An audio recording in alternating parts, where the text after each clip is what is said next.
Good evening everyone. देखिए आज हम आप लोगों को काफी इंपॉर्टेंट चैप्टर, एक बहुत ही प्रॉमिसिंग चैप्टर जिसे कहते हैं रेक्टिफिकेशन ऑफ एरर्स, ये आज हम आप लोगों को स्टेप बाय स्टेप सिखाएंगे। तो देखिए कोई भी चैप्टर स्टार्ट करने के लिए हम लोग का चैप्टर का तो डेफिनेटली नाम होता है, तो इस नाम से हम लोगों को क्या समझ में आ रहा है? रेक्टिफिकेशन ऑफ एरर्स का मतलब होता है रेक्टिफाई करना।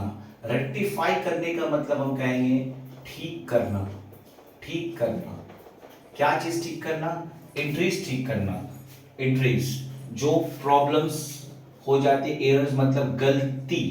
एरर्स का मतलब क्या होता है? गलती। गलती को ठीक करने का नाम है रेक्टिफिकेशन ऑफ एरर्स। ये कब होता है? बात ये होता है कब होता है बच्चों? ये स्पेशली 3 टाइम में होता है।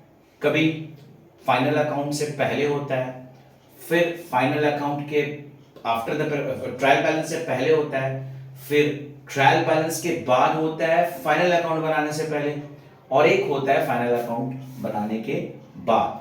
तो मुझे ये तो खैर समझ में आ गया कब होता है, कैसे होता है, बट क्या होता है, कैसा होता है, कितने प्रकार का होता है। तो सबसे पहले हम लोग ये जानेंगे कि कितने टाइप्स के होते हैं। कितने प्रकार मतलब कितने टाइप्स के होते हैं। तो टाइप्स ऑफ एरर्स में अगर हम लोग बात करते हैं तो हम लोगों को ये पता चलेगा कि सबसे पहला टाइप्स ऑफ एरर्स होता है errors of omission.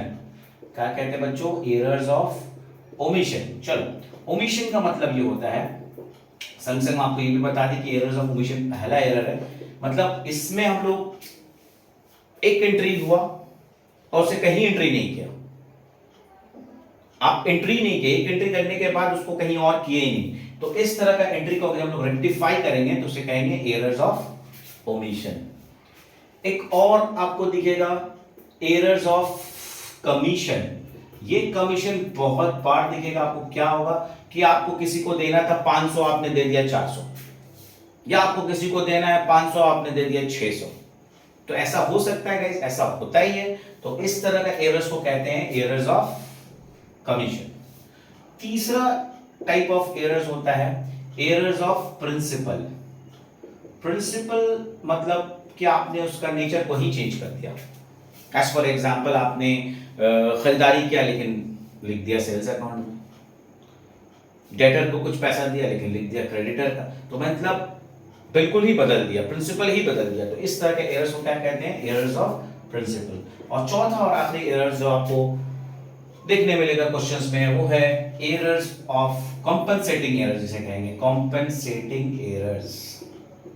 Compensating errors, ये कॉम्पनसेटिंग एरर्स का है कंपनसेट करना। कि आपने डेबिट करके डेबिट में भी लिख दिया, क्रेडिट में भी लिख दिया, तो अब डेबिट क्रेडिट दोनों समटाइम्स लिखने से कभी कभी एरर्स इक्वलाइज हो जाता है। तो इस तरह के एरर्स को कहा जाता है कंपनसेटिंग एरर्स। लेकिन ये चारों एरर्स जो डिवाइड है वो वन साइडेड एरर में भी होते हैं और बाइफर्केटेड बनाया गया है, और उसको डुअल साइड एरर भी बनाया गया है, डुअल साइडेड एरर।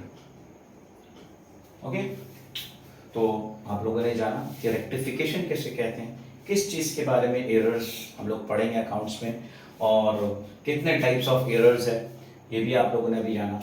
अब ये भी मैं बता दूं आपने को, तो मैंने चैप्टर स्टार्ट कर दिया, बट ये चैप्टर आपको कौन कौन क्लासेस में मदद मिलेगा? आपको स्पेशली क्लास 11 के बच्चों को बेसिक्स में बहुत इंपॉर्टेंट मिलने वाला है, चाहे वो आईसीएससी के बच्चे हो, चाहे वो सीबीएसई हो, या वो कोई भी स्टेट बोर्ड हो, तो इन लोगों को बहुत ही हेल्पफुल होने वाला है स्टेट बोर्ड।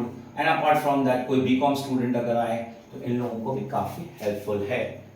तो ऑल एट अ टाइम आपको बने रहना है, और यही है आपका पहला वीडियो जिसमें हमने ये जस्ट स्टार्ट किया है कि ये बताने के लिए कि पहले की इंट्रोडक्शन में कि रेक्टिफिकेशन ऑफ एरर्स किसे कहते हैं, कितने टाइप्स के होते हैं। अब हम आपको नेक्स्ट वीडियो में सम्स एक्सप्लेन करेंगे, सम्स में समझाएंगे कि सम्स किस तरीके से आएगा। लेकिन आज अभी मैं आपको जरूर ये बात बता देंगे कि इस पूरे रेक्टिफिकेशन एरर्स को हम 3 कॉलम में डिवाइड करके बताने वाले हैं, जिसमें हम आपको ये बोलेंगे कि पहला कॉलम में करेक्ट एंट्री लिखोगे, दूसरा कॉलम में रॉन्ग एंट्री लिखोगे, और तीसरा कॉलम में आप रेक्टिफाइड एंट्री लिखोगे। ठीक है, अब ये rectifying entry will be your answer. ये दो जस्ट आप एक वर्किंग के लिए लिखोगे ताकि आपका ये सम्स को प्रॉपर समझ में आ जाए। तो आपका एग्जाम में आपको ये रेक्टिफाइंग एंट्री ही दिखाना है, बट ये दोनों नहीं दिखाना है। या आप इसको किसी भी अलग पेज में वर्किंग नोट के तरीके से भी back side of a copy भी आपको लिख सकते हो, but overall you need to have this rectifying entry part. ठीक है, तो अब एक एक करके ट्रांजैक्शंस के साथ साथ हम आपको वीडियोस के सामने स्लोली एंड ग्रेजुअली क्लियर करने की कोशिश करेंगे। बच्चों आपको कोई टेंशन लेना नहीं है क्योंकि काफी इंपॉर्टेंट है, प्रॉमिसिंग चैप्टर आपको जानना बहुत ही जरूरी है। तो अगर आप ये जानते हो तो आपके लिए फाइनल अकाउंट्स भी इजी हो जाएगा। फाइनल अकाउंट में इन फ्यूचर जितने भी एडजस्टमेंट्स आते हैं जिसके लिए काफी हेल्पफुल हो सकता है। तो ऑल द टाइम को बने रहना है अच्छे से, और I will be back very soon with a very next video. और अगर आपको ये वीडियो अगर अच्छा लगा हो तो अपने दोस्तों में जरूर शेयर कीजिएगा और मेरे चैनल को जरूर सब्सक्राइब करिएगा। चल then, thank you very much everyone.